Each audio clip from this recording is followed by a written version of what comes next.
আসসালামু আলাইকুম এভরিওয়ান, সকলে কেমন আছেন? আশা করি ভালো আছেন। সবাইকে আমার ইউটিউব চ্যানেলের পক্ষ থেকে শুভেচ্ছা অভিনন্দন।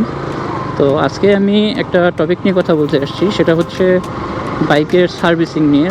তো অনেকেই বাইক সার্ভিসিং নিয়ে একটু ভোগান্তিতে পড়েন, কারণ কোথায় বাইক সার্ভিসিং করবেন, কি বাইক সার্ভিসিংটা কি ভালো হবে কি না, মানে বাইক সার্ভিসিং নিয়ে আপনাদের প্রচুর পরিমাণে কনফিউশন মনে থাকে। তো এটা সবারই স্বাভাবিক, বাইক সার্ভিসিং নিয়ে একটা না মানুষের একটু কনফিউশন থাকবে, কারণ কে বাইক ভালো সার্ভিস করে, কে খারাপ করে, তো এটা তো আমরা কেউই জানি না।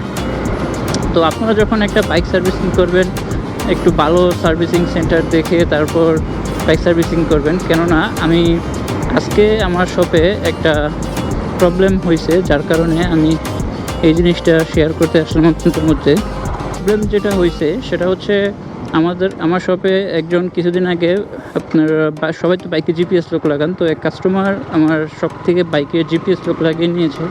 তো মোটামুটি জিপিএস লক তো কোনো প্রবলেম করে না আমার জানা মতে, যদি বাইকে কোনো প্রবলেম না থাকে তাহলে জিপিএস লকেও কোনো প্রবলেম করবে না। তো ওনার বাইকে একটা প্রবলেম হইতেছে গত 2-1 দিন যাবৎ। প্রবলেমটা হচ্ছে ওনার বাইকের যে ফিউজটা থাকে, ওই ফিউজটা কেটে যাচ্ছে। কেটে যাওয়ার তো অবশ্যই একটা কারণ আছে, নয়তো আর কাটবে না। তো কারণটা যেটা হচ্ছে, ওনার বাইকের যে ফিউজটা মেনলি কাটে কী জন্য, এটা আগে আপনাদের জানতে হবে। ফিউজটা মেনলি কাটে হচ্ছে যদি বাইকের কোনো ওয়ারিংয়ে বা কোনো তার যদি ছিঁড়ে থাকে, ছিঁড়ে যদি বাইকের যে বডি পার্টটুক থাকে, মানে যেটুকু লোহার যে পার্টটুক থাকে, এই পার্টে যদি টাচ করে তাহলে আর কি এই ফিউজটা চলে যায়, বা মানে ইলেকট্রিক্যাল যে বিষয়গুলো থাকে ওই বিষয়গুলোর জন্য বাইকের ফিউজগুলো চলে যায়। তো এরকমই একটা সমস্যা হয়েছে ওনার বাইকের সমস্যাটা হচ্ছে, উনি কিছুদিন না 2-3 দিন আগে একটা বাইকের ওয়ারিং করায়। তো ওয়ারিং বলতে মানে কিছু লাইট মডিফিকেশন করে। তো লাইট মডিফিকেশনের ফলে ওনার বাইকে যেই গ্যারেজ থেকে উনি করাইছেন, আমাদের সব থেকে করেন নাই, প্রোডাক্ট কিনছে আমার সব থেকে, বাট সার্ভিসিং করাইছে ওনার পরিচিত একটা গ্যারেজ থেকে।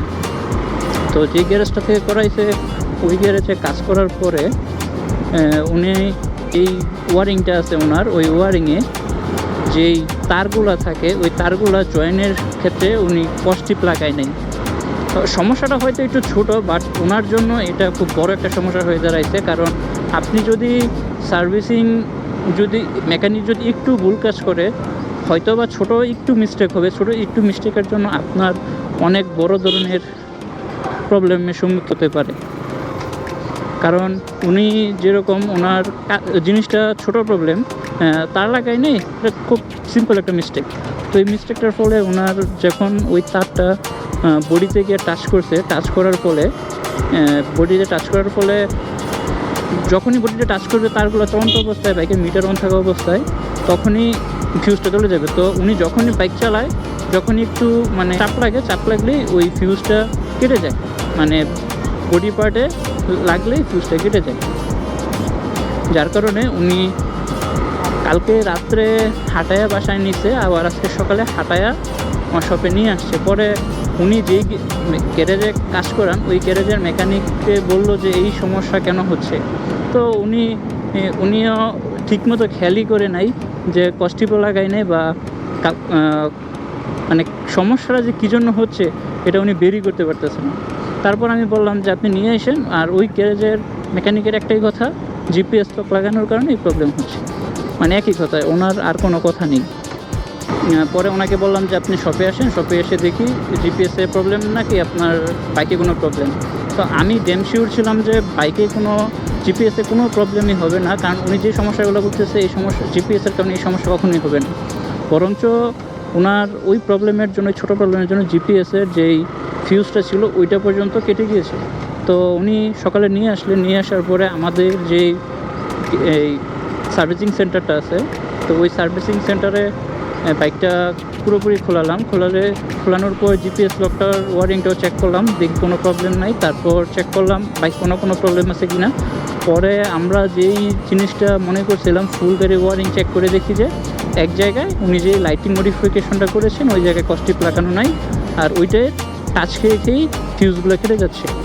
তারপর আমরা এই সিম্পল একটা বিষয়, মাত্র 10 টাকা 15 টাকা একটা ফিউজের দাম পড়ে, তো এটা বেশি আহামরি কোনো কিছু না, বাট কাস্টমার হয়রানিটা বেশি ছিল। কাস্টমার মানে অল্প জিনিসের জন্য ভোগান্তি করেছে অনেক। তো আপনারা যখন বাইক সার্ভিসিং করবেন তখন ভালো একটা অথেন্টিক প্লেস থেকে করবেন। আর আমি যদি সার্ভিসিংয়ের কথা বলেন তাহলে আপনারা আমার শপে এসে আমার সার্ভিসিং সেন্টার থেকে সার্ভিসিং করতে পারেন। আমি বলবো না যে আমার শপ থেকেই করান, কেননা আপনি যদি বলি আপনারা বলবেন যে হয়তো বা আমার শপের প্রমোশন, আমার শপের জন্য আমি বলতেছি।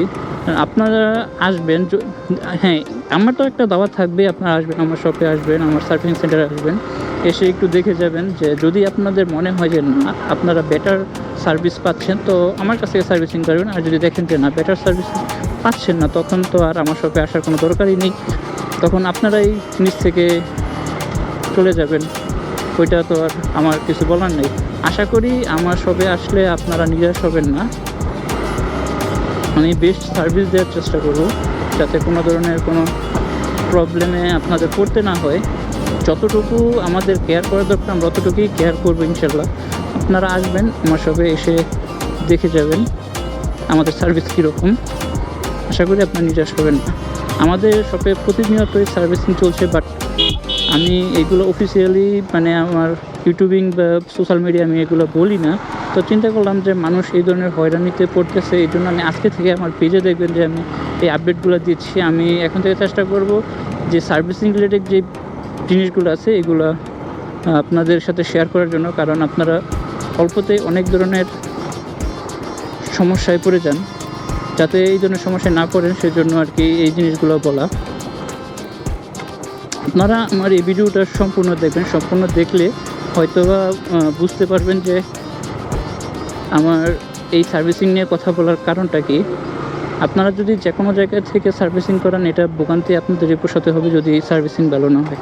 তো আসবেন, আশা করি আপনার নিজের হবেন না আমার শপে সার্ভিসিং করালে। তো সার্ভিসিংগুলো আপনারা খুব ভালো একটা প্লেস থেকে করার চেষ্টা করবেন। তো আজকে আর কথা বাড়াবো না, এই পর্যন্তই। সবাই ভালো থাকবেন, সুস্থ থাকবেন। আসসালামু আলাইকুম।